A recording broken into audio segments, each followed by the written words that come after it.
90% of option traders lose money. As per market data, nearly 90% of option traders lose money. And surprisingly, the biggest reason is very simple. Most people don't actually understand what they are trading. Before we talk about strategies, charts or profits, there's one important question we need to answer first. What exactly is a derivative? To understand this, let's start with a few everyday examples. Curd comes from milk. Petrol comes from crude oil. Their value depends on the original product behind them. In simple words, a derivative is something that gets its value from something else. Now, in the world of finance, the meaning is almost the same. A financial derivative is an instrument whose value is derived from an underlying asset. Sounds technical? It's actually much simpler than it sounds. Take milk and curd for example.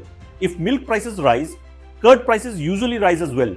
And if milk becomes cheaper, curd prices often fall too. Why? Because curd derives its value from milk. Now, if this concept is clear, let's move to the most important part, call options. If you Google call option, you'll find definitions like this. A call option is a financial derivative contract that gives the buyer the right, but not the obligation, to buy an underlying asset at a predetermined price within a specific time frame. Sounds complicated, right?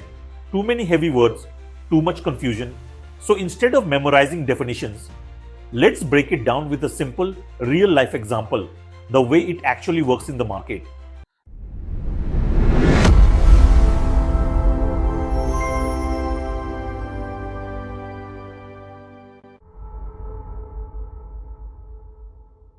Imagine this, you want to buy a stock today, but you don't have the money, and by the time your money arrives, the price might already be gone.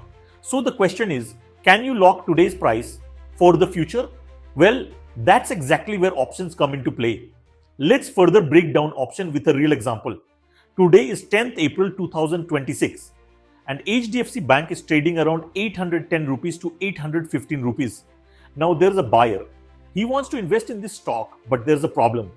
His money is stuck in an FD and it will mature only on 30th April, which is 20 days away. So now he's stuck in a dilemma. What if the price shoots up before he gets the money? What if he misses the price? So he decides, I want to lock the price today, but buy later. Let's say he is comfortable buying at 815 rupees. Now enters the second player, the option seller. And the seller says, okay, I'll give you that right, but on my terms. Condition number 1. You have to buy a minimum lot size. In this case, that's 550 shares. Condition number 2.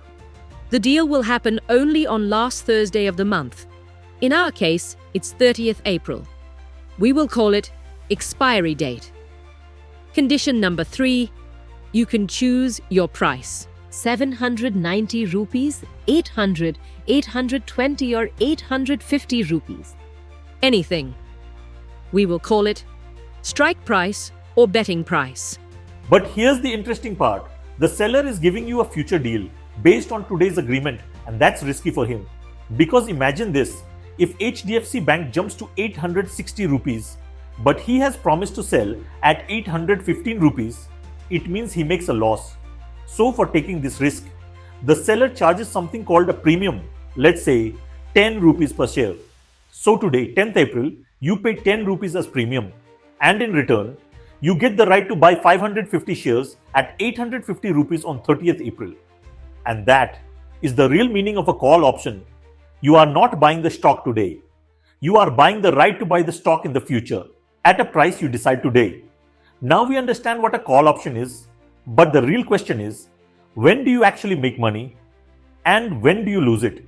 Let's continue with the same example. On 10th April, Mr. Buyer purchases a call option of HDFC Bank at strike price of 815 rupees, call premium of 10 rupees and lot size of 550 shares. Now the most important question, on expiry date, that is on 30th April, if the stock price changes, what will be the profit or loss for the buyer? Option 1, suppose if the price falls to 800 rupees. Now just think, when the stock is available in the market at 800 rupees, why would anyone buy it at 815 rupees? In this case, the buyer will simply not exercise the option. In other words, Buyer will not ask the seller for 550 shares at 815 rupees because it's available in market at cheaper rate of 800 rupees. So, whatever the premium paid by the buyer, in this case, it's 10 rupees will be the complete loss. So, the total loss for the buyer is 10 rupees multiplied by lot size of 550 shares, that is 5,500 rupees. Option 2. If the price closes exactly at 815 rupees. Here as well, there is no advantage in exercising the option. So again, the buyer will not exercise the option. So here also result for the buyer is 10 rupees premium paid is complete loss. If the price of HDFC Bank shares jumps to 860 rupees. Now here the game changes. The buyer has the right to buy at 815 while the market price is 860 rupees.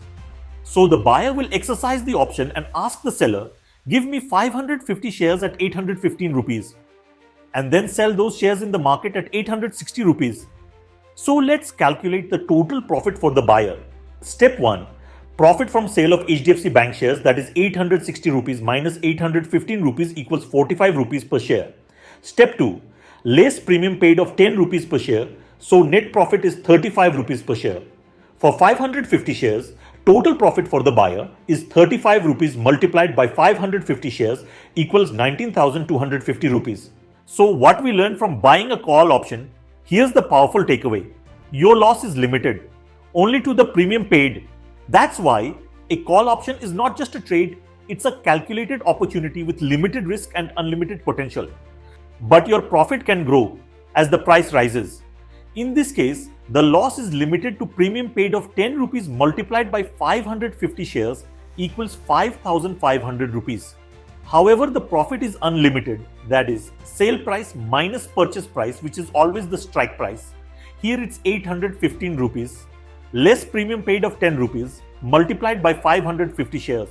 Now everything we discussed so far, that's the true meaning of a call option. But here's the reality, 90% of traders don't actually use it this way. Most traders are not thinking about long-term logic. They are focused on just one thing. How much profit can I make today? So let's see what actually happens in the real market. Suppose today is 10th April and HDFC Bank is trading at around 810 rupees. At the same time, the 30th April call option of HDFC Bank at strike price of 815 rupees is available at premium of 10 rupees. Now Mr. Buyer enters the trade. Time is 10:10 am. He buys the call option at 10 rupees. Total investment equals 10 multiplied by 550 equals 5,500 rupees. Now comes the real twist. Within just a few hours, say around 1 p.m, HDFC Bank jumps to 830. Now here's the interesting part. When the stock is already trading at 830 rupees, locking a future deal at 815 rupees becomes risky for the seller. So what happens? The call option premium rises sharply from 10 rupees to around 25 rupees. And what does Mr. Buyer do? He doesn't wait till expiry. He immediately sells the call option at 25 rupees. So what's the profit? Bought at 10 rupees, sold at 25 rupees, profit equals 15 rupees per share. Total profit, 15 rupees multiplied by 550 equals 8,250 rupees. In just a few hours, investment of 5,500 rupees gives profit of 8,250 rupees, which is 150% of investment. That's why traders don't wait for expiry. They trade based on premium movement. In options trading, premium moves faster than the stock itself, and that's exactly one where traders make their money. If this video helped you understand the subject better than any book or trading course, please like and subscribe my channel. Thanks for watching. I'll see you in the next one.